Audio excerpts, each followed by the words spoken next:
So the Autel S2 just came out very recently and I bought it.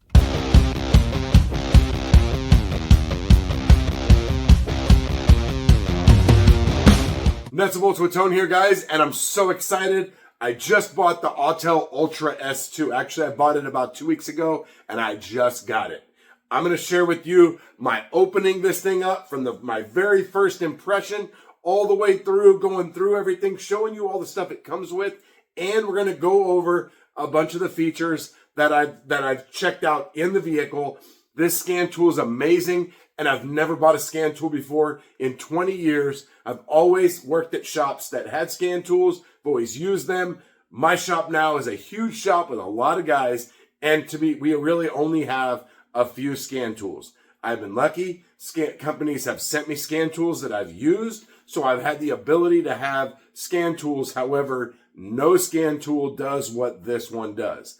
So this is my very first scan tool purchase, and it is a 4-channel scope. So before we get started, hit the like button, hit the subscribe button, and hit the bell. You get notified of all my future content, which you definitely don't want to miss. And I will definitely be doing more future update videos with this scan tool, showing you even more functionality that this thing has. Let's jump right in because I'm super excited. Nuts and bolts with Tone here, guys, and I wanted to give you my reaction to this purchase I just made. I'm so excited. I've never bought anything like this before, and I'm about to show you right now. Boom. We got the Autel Maxysis S2. I am super excited. Let's open this thing up.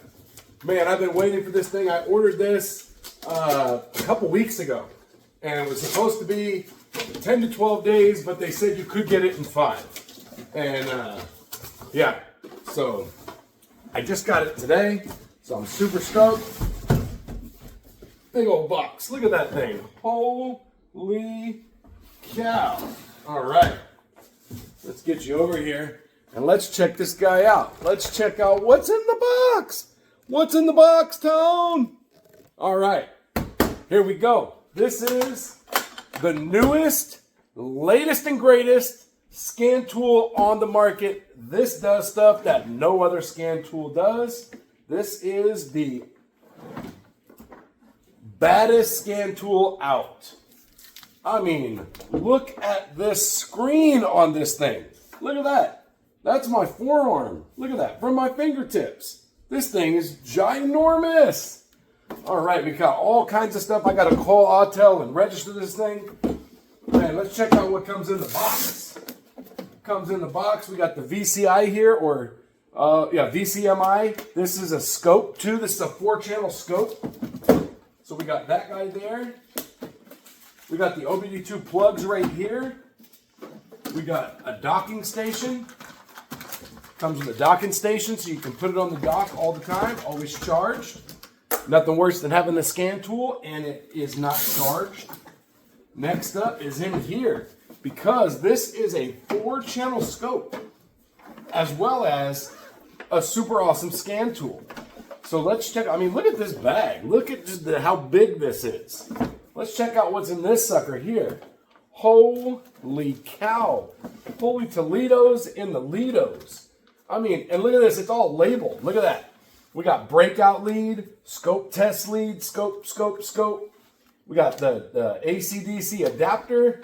Look at this. The large dolphin clips. We got a little toolbox. USBs. We got multimeter leads, clamp leads. Oh, secondary ignition pickup. Oh, look at that. We got a little accessory box here that comes with, oh, look at that. A whole bunch of back probe pins. We got regular pins. We got all kinds of fuses. Oh, man. This is so exciting. All right.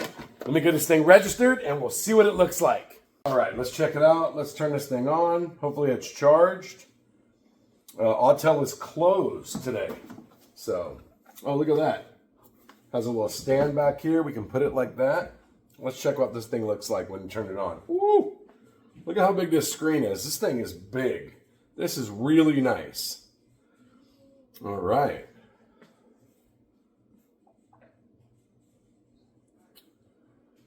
All right, so we got to hook up to the Wi-Fi. Look at that. Look at how nice this is. I mean, this thing is huge. This scan tool here, be a scan tool. You can split screen it, have a scope on one side, scan tool on the other, all kinds of stuff. Let's get this thing set up. All right, first time hooking up to a vehicle with the Autel Ultra S2. I didn't have Wi-Fi on a second ago. So anyway, so all I did was hit auto detect and it came up with Ford. Now this is a 2014. That's a bummer. I wish I didn't have to do that every time. All right, so here we go. We're going to go ahead and scan this thing. And it should come up with the whole vehicle. All right, there we go. Let's see what we got. The screen's huge. This thing is awesome. Look at how big that is. Look at that's the steering wheel. Look at that. Ooh-wee. All right. So all I did was play around with a pretend car yesterday on demo at home, my kitchen table. So there's the topology. So now we're going to go ahead and scan this. Now, this is my first time doing this, so let's go ahead and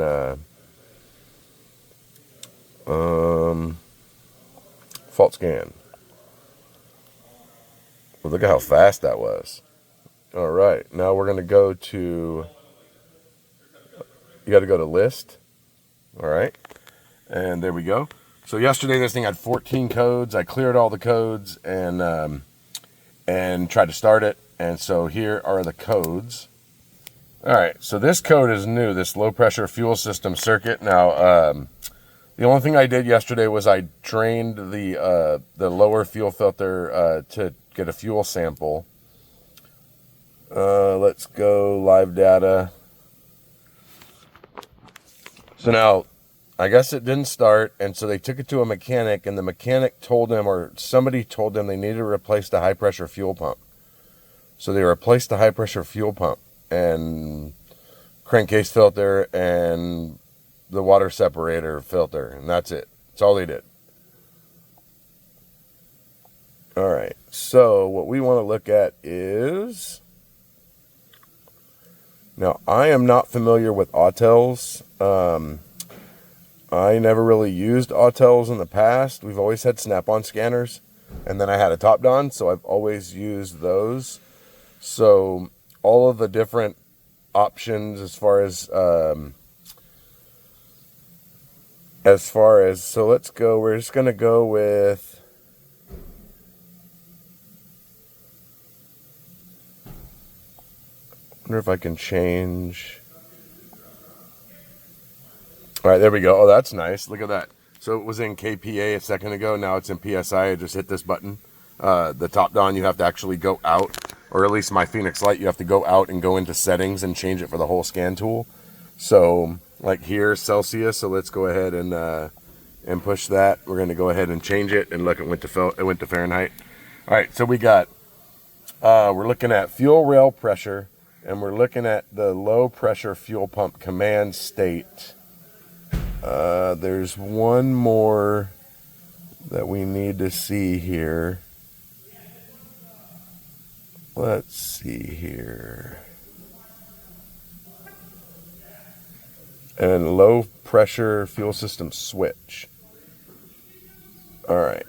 So now let's see how to look at show selected. All right. Now we want to graph. Oh, we don't want this guy. Nope. Show selected. All right. All right. So really, we just want these two PIDs here. So we want to make sure that this is not low, and we're looking at the fuel rail pressure.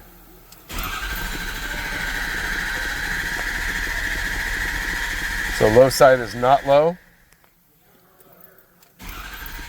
We need 5,000 PSI to start this thing. This is pretty nice. All right, and this thing has a small network. I can't wait to hook up to cars to have a bigger network, because The topology scanning on this is so awesome. And you can do so much stuff with this. I have to figure it all out. You can expand the graph. You can, let's see. So we can go back to there. And we can go to, what does that one do? Oh, look at that.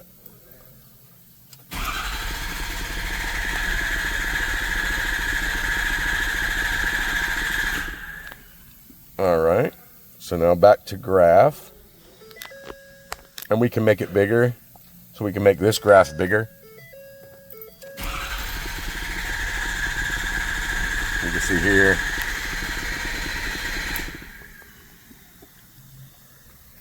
Pretty awesome. First opinion is pretty awesome. Next up, we got a 2011 Toyota Prius. Let's go ahead and do a fault scan. So that's what the network looks like on this 2011 Prius. Let's go ahead and do a fault scan. This thing has a check engine light on and a hybrid light on, or hybrid warning. So once you get this and you get all your codes and it shows you all the modules to have codes, look at how fast that was. Then you go up here and you hit list and it will list them out. Oh, it's still scanning. So we're almost done here. It's scanning there. Okay, all right, there we go. And we're done. So now we have all these codes and it lists them out. Hybrid control, tire pressure monitor, main body, master switch, and we go down the list. Well, that's interesting. The check engine light was on, but no code in the ECM. So there we go. All right. So now you can do a lot of stuff with this. You can, let's just touch the hybrid control. So the hybrid control, it explains how it all works. It tells you the DDCs. It shows you location graphics. And so we can look here, and that's going to show us where the hybrid control computer is right there. And now we can ping the network. So now this is pinging all the modules. So we're going to start. So we can select all modules. So we're going to start pinging. So pretty much what's going on here is it's sending out a data packet and it's returning one. So obviously, since we're scanning a lot of modules, it's going slower. So let's just let's disable this and let's just click on hybrid control. Now watch how fast it scans that one module. Now for every data packet it sends out, it's returning one. Now this is super important when you have a whole network that's out. So let's say, this isn't a very good example, but let's say you had this network over here out and it was a leg that came off and it was its own network and the whole network was out. Let's say it won't start or you got some sort of issue. You can ping just that communication circuit. You can ping all the modules on that circuit and it will ping them all. And so here, let's go ahead and do them all. And so it's still doing it. All right, so let's say all these modules were on the same network, okay? And let's say one of them wasn't returning. So let's just pretend this IPA is not working. So it sent out 4 data packets and it got 0 back. It sent out 5, it got 0 back. Well, that's because the gray means that this module isn't responding on the vehicle. It doesn't have this module. But let's say it was this IPA module. Let's say it was on the vehicle and all the modules were returning every data pack. For every one it sends out, it returns one. 8, 8, it'll go through. 9, 9. And this one continues to not get any back. Then we know we can go to that specific module instead of having to go and disconnect each module on the network. When you have a whole entire network that's down, you have to go and start disconnecting modules. And then once you find the bad module, so let's say we didn't have this feature and we went through this data and we started here and we went to the hybrid control and we went to all the different computers and then we came down here and we got to this IPA and we disconnected that module, then all these modules would return and then they would start pinging and we would have communication with this leg of the network. because we unplugged that. And as soon as we plug that one back in, this whole network would go down again. So that's what's so beneficial about this scan tool, and no other scan tool does this, is you have that ability. Even if it was just this leg over here, let's say this leg came over here and it only returned these modules. These 5 modules, we can ping them and find out which one's not returning, disconnect that one, and everything will be fine. A really nice feature with this scan tool. All right, so here we go. We're looking at this hybrid battery, this hybrid Prius here, and it came in and the code was POA80, replace hybrid battery. But how do you really know if it needs the battery? I mean, you look at these cells and you're not really sure what you're seeing. You know, what does all this mean? Well, what's really cool about this is, and I almost fell on the floor when I saw this, when my coworkers checking this scan tool out. And so watch this. We're going to click cell status here, and you're not going to believe this. Look at this. There it is right there. Now, cell 4 was dead earlier. Cell 4 was just staying red and it would not come down. And now cell 6 is just completely out of range. Cell 1 and the last one here, they keep dropping low. But I mean, how much better can it get when you see a visual like that? I mean, this is all the different cells inside of a hybrid battery. So if you were going to go in here and try to replace cells, I mean, if that's something you wanted to do, see now number 2's dropping out. So, you know, this is just a fantastic view. Let's go. We can go battery pack info. It shows you the data there. Let's go to module status. And so it shows you all the stuff up here, state of charge, total voltage, total current, even gives you the temperature over here, which, can we change that? Now I have to go into a setting, but, and so it's showing you all that. Man, this is just fantastic. So other live data, and this is where you can pull all the live data from the hybrid system. So we can go to module status, and so yeah, this is really cool. Definitely a big plus on the hybrid system. Another really cool feature that I saw a video on is this right here. You can go to graphical diagnostics and it brings up different things. So we can look at the exhaust system and it will show you the exhaust system on this car. This is a Prius. And so you can see here, it's showing you the exhaust, the hot side, and it's showing you what the temperature should be. It's showing you what the readings are at each O2. Look at that amperage, voltage, the ohms. Come over here, come up here, and it shows you the temperature up there. Then you can go over here, look at that. And you can, if you operate the throttle, it's gonna show it there. And we can also do it with the intake side. So let's look at the intake side, and here's the intake side running on this vehicle as well. I mean, look at that right there. We got data pits there. There's the engine RPM from the map sensor. Throttle valve is at 1.2%. Shows you the mass airflow. Here's something kind of cool. So I got this 2012 Sprinter, and I just went into fuel system to look at live data. And it gives me all of this information that is not in AllData or anywhere else about how the fuel is regulated, at what temperatures. Look at this.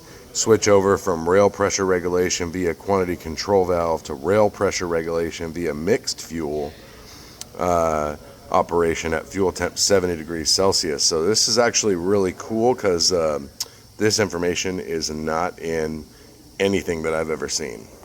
All right, so I'm still playing around with this Ultra S2, but man, I just figured something out. This is really cool. I didn't know about this. So you have your data here. I'm scoping O2 data to see if I need cats. And, you know, it's going kind of fast. You're not really seeing it. You hit this button right here. It'll slow it down or it'll zoom in, and then it kind of breaks it down. So now you can see, like, what's happening here. Look at that. It's pretty cool.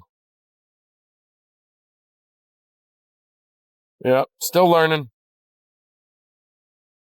Another thing I love about this Ultra S2 is it is lightning fast. So here, we're going to go ahead and scan this 2016 Ford here. And all I did was hook up the VCMI. Walked away, came back, it was connected. Well, I had to hit the connect button. And then here we are. Does it have an 8-inch touchscreen? No, it does not. So sometimes it asks you a few questions through here, which most scan tools do that. And so here you can see this CAN system here. So watch how fast this scans. So we're gonna go fault scan, watch this. This is super cool. Look at how fast it runs through these modules. And there's a couple that it takes a little bit longer. And so now we know that we only have codes in the steering control module. So there's the codes that we have and no other codes. So super fast, which makes it efficient because now we can move on to whatever else we're doing. I couldn't get to the live data in time. All of a sudden, out of nowhere, I saw duty cycle here, and then looked here, and as you can see, we got no vacuum at all whatsoever coming through this purge valve. So this guy's dead. Pretty cool. Scope is showing it. We got the volts showing the duty cycle. I'm sure I can figure this out to set this up better to show duty cycle, but anyways, it is showing an on and off. We should be seeing vacuum coming through. We are not, so we got a bad purge valve. And let's look here. And so right there, we got the purge duty cycle 6%, 7%. And we got nothing right here. So I know you are going to be just as excited as I am because this thing is amazing. It does so much stuff, and I haven't even scratched the surface. Even some of the things that I did in the video, I didn't even realize that there are other opportunities, other things that it does, and sometimes every vehicle is different. I'm super excited, and we'll definitely be using the scope more, and I will definitely be doing update videos as we go. And also, when I do my diags, I will be using this scan tool, the scope. We're going to just get all the functional use out of this thing that we can. Drop a comment down below. Let me know if you guys have this, if you've used it, or if you have the old Ultra. Now, this is my first Autel. So some of the things that you saw me doing in the video, figuring out changing the PSI to, from KPA to PSI and all that stuff, I'm new to that. This shop has an Autel, but I never use it. I always use the Snap-on scanner, and I really just never took the time to learn Autel.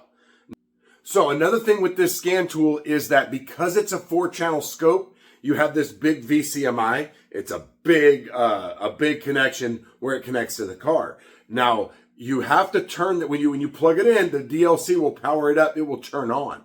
However, you have to turn it off when you disconnect it from the car. It will stay on. Now, I did a post on social media asking people if there was an update, a setting, something. And I found out from Ryan Mullen. He's on TikTok. He's like the Pico guy. He's really, really good. Anyways, he messaged me and said that the VCMI does not turn off because it is a scope as well. And if it turned off, then you wouldn't be able to scope. It would just shut down while you're scoping.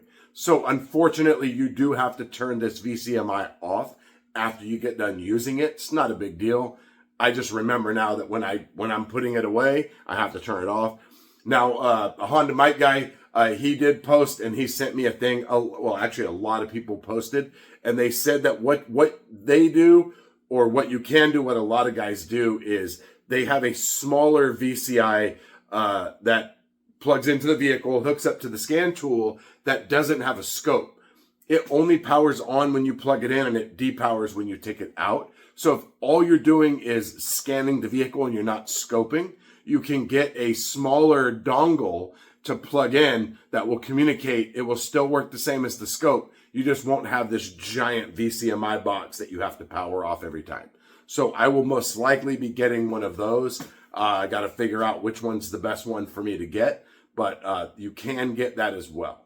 So thanks for watching the video and stay tuned for definitely more content with this amazing scan tool. Thanks for watching. See you guys next time.